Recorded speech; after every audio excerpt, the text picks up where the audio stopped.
नमस्कार प्यारे बच्चों, देखिए पिछले वीडियो में हमने पढ़ा था इनकम्प्लीट डोमिनेंस यानी अधूरी प्रधानता, जिसमें हमने ये देखा था कि दो अलग अलग गुणों के पौधे एक नया गुण बना देते हैं। यानी एक लाल फूल और एक सफेद फूल का जब कॉम्बिनेशन होता है यानी संकरण किया जाता है तो एक नया फूल बन जाता है गुलाबी रंग का। लेकिन क्या कभी ऐसा भी हो सकता है कि दो अलग अलग गुणों के पौधे एक साथ दिखाई दे, छिपे नहीं उनके गुण?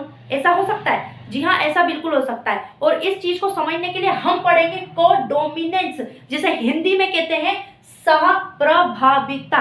अब देखिए, जो कोडोमिनेंस है इसका सिद्धांत किसने दिया? सबसे पहले आपके माइंड में ये आ रहा होगा, लेकिन उससे पहले हम आपको ये समझाते हैं कि कोडोमिनेंस क्या है। एग्जाम में 2 नंबर में ये क्वेश्चन बैठता है और पूछता भी है। देखिए, जब दो अलग अलग एलिल्स यानी गुण, ठीक है, जीन्स, एलिल्स का मतलब क्या हो गया? जीन्स, एक साथ मौजूद हो और दोनों अपना प्रभाव दिखाएं, ठीक है ना। गुण क्या दिखाएं? अपना प्रभाव दिखाएं, मौजूद हो, छिपे नहीं, गायब नहीं हो जाए, ठीक है।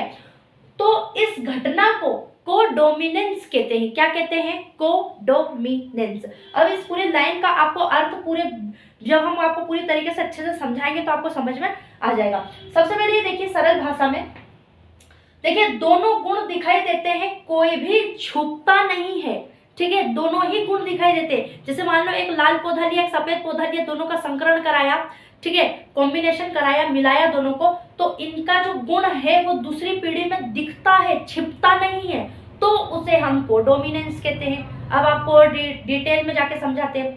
देखिए, कोडोमिनेंस शब्द का अर्थ समझते हैं। एग्जाम में 1 नंबर में, 2 नंबर में, 3 नंबर में बैठ जाता है कि कोडोमिनेंस शब्द का अर्थ क्या है। देखिए, को का मतलब होता है साथ में, है ना। जैसे हम मम्मी पापा के साथ में, ऐसे ही को का मतलब साथ में, और डोमिनेंस का मतलब होता है प्रभाविता, किसी चीज के ऊपर प्रभाव, तो साथ में प्रभाव, तो दोनों गुण साथ साथ प्रभाव दिखाते हैं तो उसे हम कोडोमिनेंस कहते हैं। और हिंदी में सप्रभाविता का अर्थ भी यही है। हिंदी में भी पूछता है सप्रभाविता का अर्थ बताइए, तो सह मतलब साथ में और प्रभाविता का मतलब होता है प्रभाव या प्रभाविता, तो उसे हम क्या कहते हैं? कोडोमिनेंस। यानी दोनों गुण साथ साथ प्रभाव दिखाएं तो वो क्या हो गया? कोडोमिनेंस। बस इतना सा लिखना और कुछ भी ज्यादा एक्स्ट्रा नहीं लिखना है। अब देखिए, अब एक छोटा सा एक पॉइंट है जो हर टीचर नहीं समझाता और बच्चे के माइंड में कंफ्यूजन कर देता है। देखिए, गेनोटाइप प्लस फेनोटाइप, ये इसका अर्थ समझाएंगे। क्या समझाएंगे आपको? गेनोटाइप फेनोटाइप का अर्थ समझाएंगे। क्या है गेनोटाइप और क्या है फेनोटाइप? देखिए, गेनोटाइप या जीनोटाइप, जीनोटाइप किसी जीव के अंदर मौजूद जीन या एलिल्स का संयोजन है, जिसे हम क्या कहते हैं? जीनोटाइप या गेनोटाइप। बच्चे अलग अलग नाम देते हैं, ठीक है। तो जेनोटाइप किसी जीव के अंदर, किसके अंदर? जीव के अंदर, जिसके अंदर जान है तो वो क्या हो गया? जीव, उसके अंदर मौजूद जीन्स या एलिल्स का संयोजन ही गेनोटाइप कहलाता है।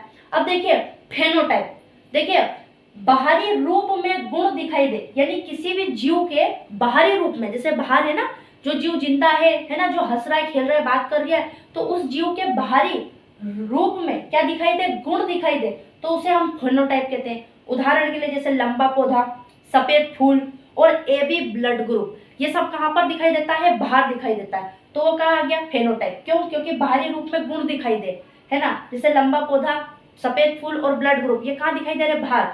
और जीव के अंदर मौजूद जीन्स और एलिल्स का संयोजन, देखिए अंदर, जीव के अंदर दिखाई दे रहा है क्या? जीन्स और एलिल्स, इनका संयोजन हो रहा है, मिश्रण हो रहा है, तो उसे हम जीनोटाइप कहते हैं। जीव के अंदर तो जीनोटाइप और जीव के बाहर तो फेनोटाइप। बाहर तो फेनोटाइप और अंदर तो क्या हो गया? जीनोटाइप। इन दोनों अर्थ का, शब्द का अर्थ समझ गए।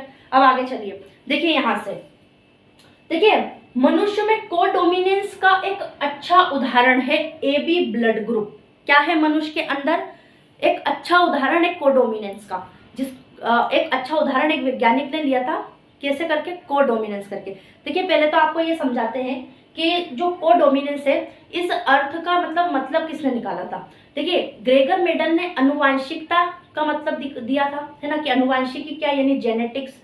लेकिन मेडल के बाद में, मेडल साहब के बाद में कुछ अलग वैज्ञानिकों भी आए, ठीक है, और उन्होंने क्या करा, एक है ना, तो पहले उन्होंने एक चीज देखी, ठीक है ना, प्रभाव देखा, गुण देखा कि दो अलग अलग कैटेगरी के गुण जब एक साथ संकरण करते हैं या एक साथ मिलते हैं तो जो उन पीढ़ी होती है, उनकी जो पीढ़ी आती है, संतान आती है, उसमें भी वो गुण दिखते हैं, छिपते नहीं है, किन्होंने देखा था? आने वाले वैज्ञानिकों ने। किसमें? और उसी चीज का उन्होंने नाम रखा था कोडोमिनेंस।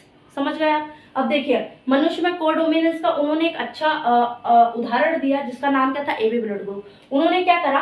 3 एलिल्स लिए। एलिल्स का मतलब जीन भी होता है, ठीक है ना? जीन्स के बहुत सारे टुकड़े एलिल्स होते हैं।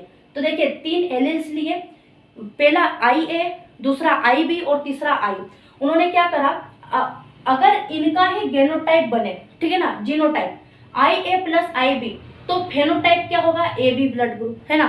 देखिए गेनोटाइप क्या बना? IA प्लस IB, और फेनोटाइप क्या बन गया? A और B ब्लड ग्रुप। अगर IA होगा तो ब्लड ग्रुप A होगा, अगर IB होगा तो ब्लड ग्रुप B होगा। लेकिन अगर IA प्लस IB हुआ तो फेनोटाइपिक क्या होगा? AB blood group. A यहाँ पर एंटीजन बनता है और B यहाँ पर एंटीजन बनता है। अब आप बोलोगे मैडम नहीं समझ आया है, सर के ऊपर से चला गया है। तो देखो एक और उदाहरण से समझाती हूँ। देखिए इसे देखो पहले तो इसको समझ लो। इसलिए 2 गुण साथ दिखाई देते हैं। देखिए ब्लड ग्रुप जो है ना, इसमें जो गुण होते हैं, गुण वो एक साथ ही दिखाई देते हैं, तो वही क्या हो जाता है? कोडोमिनेंस। देखो मैं समझाती हूँ। दूसरा उदाहरण समझते हैं। जैसे मान लीजिए हमारे पास एक गाय है, ठीक है? उस गाय का जो रंग है वो लाल है। देखिए लाल रंग की क्या है? गाय है। और दूसरी जो गाय है वो सफेद रंग की है। किस रंग की है? एक गाय लाल रंग की और एक गाय सफेद रंग की।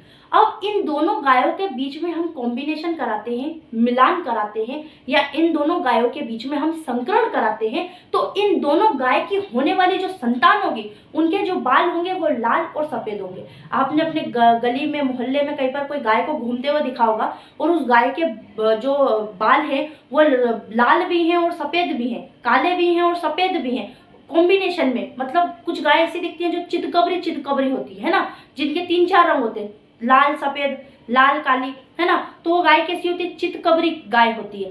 तो वो क्यों होती है? क्योंकि उसके अंदर कोडोमिनेंस होता है। मतलब अगर एक गाय, उसकी जो मम्मी होगी वो सफेद दिखती होगी और पापा अगर लाल दिखते होंगे, और जब उनके बीच में संकरण हुआ होगा तो उनकी जो होने वाली संतान होगी उसमें उन दोनों के गुण छिपे नहीं होंगे बल्कि पूरे दिख रहे हैं। उसी को हम रोन केटल भी कहते हैं। क्या कहते हैं?